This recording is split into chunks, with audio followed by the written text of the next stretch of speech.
नवरात्रि के दौरान भूल कर भी ना करें ये काम, नहीं तो माँ दुर्गा हो जाएगी नाराज। ध्यान देने योग्य जरूरी सावधानियाँ। नवरात्रि में माँ दुर्गा की पूजा के लिए लाल रंग के फूल का उपयोग किया जाता है। दुर्गा पूजा में कमल, गुड़हल, गुलाब, गेंदा के फूल चढ़ाए जाते हैं। इस दौरान यह ध्यान रखना चाहिए कि कनेर, धतूरा और मंदार के फूल को कभी भूल से भी नहीं चढ़ाना चाहिए। नवरात्रि के दौरान पूजन सामग्री में अक्षत यानी खीर चावल का बहुत महत्व होता है, लेकिन नवरात्रि पूजन में अक्षत के प्रयोग में यह सावधानी जरूर रखनी चाहिए कि चावल के दाने टूटे हुए न हो।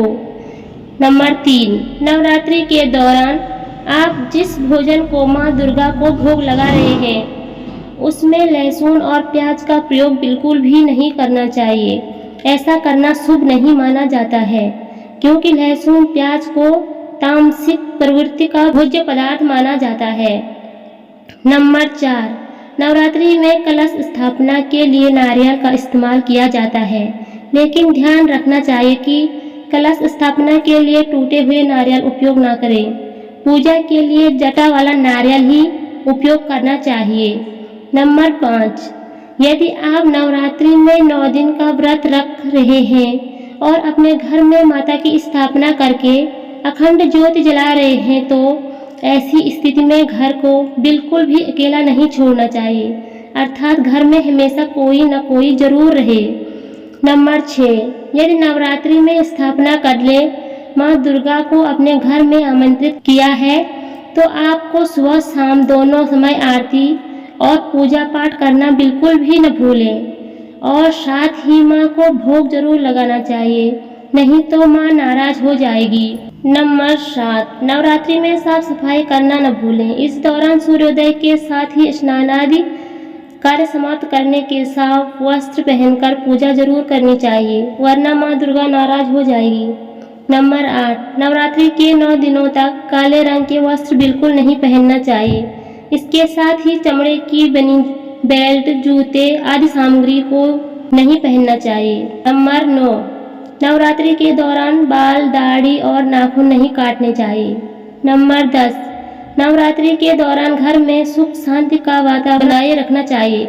किसी से भी लड़ाई झगड़े और कलह नहीं करना चाहिए, वरना माँ नाराज हो जाती है।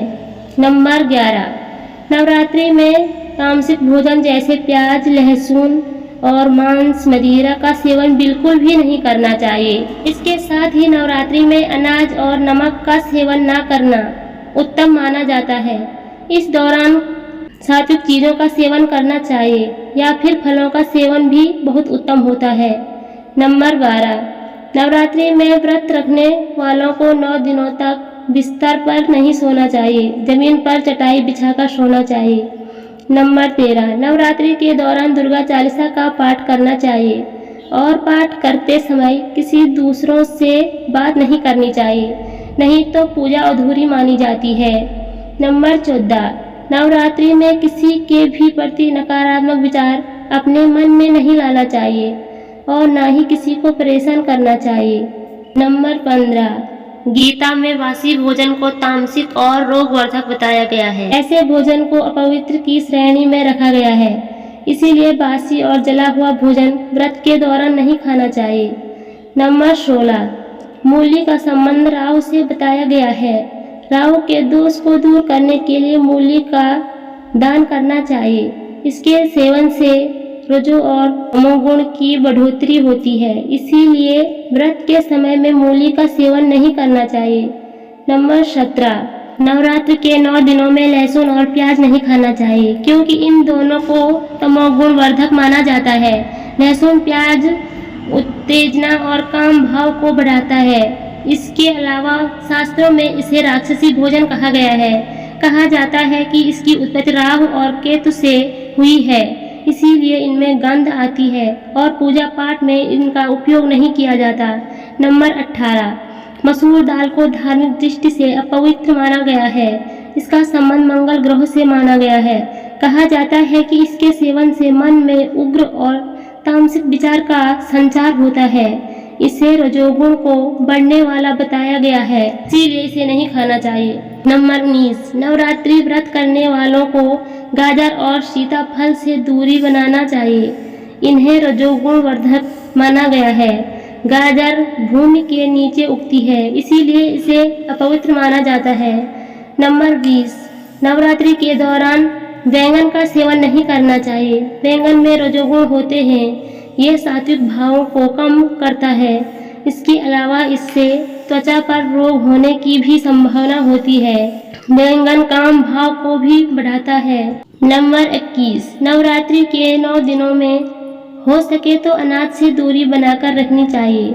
इनमें गेहूं, चावल, सूजी, बेसन, मक्के का आटा, रागी, बाजरे का आटा शामिल है। व्रत में इन सभी का सेवन वर्जित है। ऐसे में नवरात्रि के 9 दिनों में अनाज का सेवन नहीं करना चाहिए। भारतीय लोग तीखा चटपटा भोजन पसंद करते हैं और इनके भोजन में नमक की मात्रा भी ज़्यादा होती है। नमक के रूप में समुद्री नमक का इस्तेमाल किया जाता है, जिसे सफ़ेद नमक भी कहते हैं।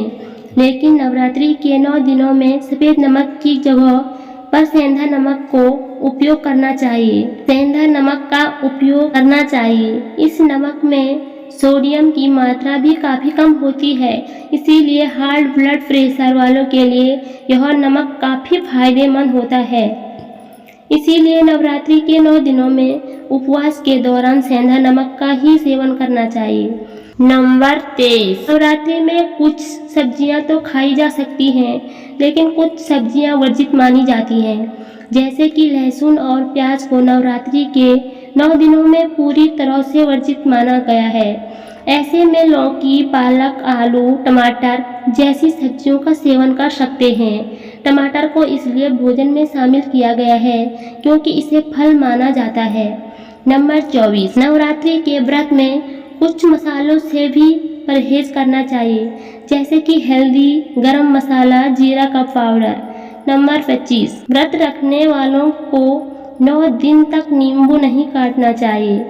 नवरात्रि व्रत के समय दिन में सोना नहीं चाहिए। नंबर 27, फलाहार एक ही जगह पर बैठकर ग्रहण करना चाहिए। नवरात्रि के दौरान शारीरिक संबंध नहीं बनाना चाहिए। ऐसा करने से व्रत का फल नहीं मिलता है। इस समय देवी की पूजा करके उनसे सुख समृद्धि की कामना करना बहुत शुभ माना जाता है। नवरात्रि के दौरान सिलाई, कढ़ाई जैसे काम नहीं करना चाहिए। नवरात्रि में व्रत के दौरान दिन में नहीं सोना चाहिए। अगर आप चालीसा का पाठ कर रहे हैं तो चालीसा को बीच में कभी नहीं रोकना चाहिए। नवरात्रि व्रत के दौरान अगर आप फल खा रहे हैं तो एक बार में ही उसे खाकर खत्म कर दें, कई बार में नहीं। ऐसे करने से देवी माता प्रसन्न होती है। तो आपको हमारी कहानी कैसी लगी? कहानी अच्छी लगी तो लाइक करें, सब्सक्राइब करें और कमेंट जरूर करें। मिलते हैं कल नेक्स्ट वीडियो में, तब तक के लिए राधे राधे।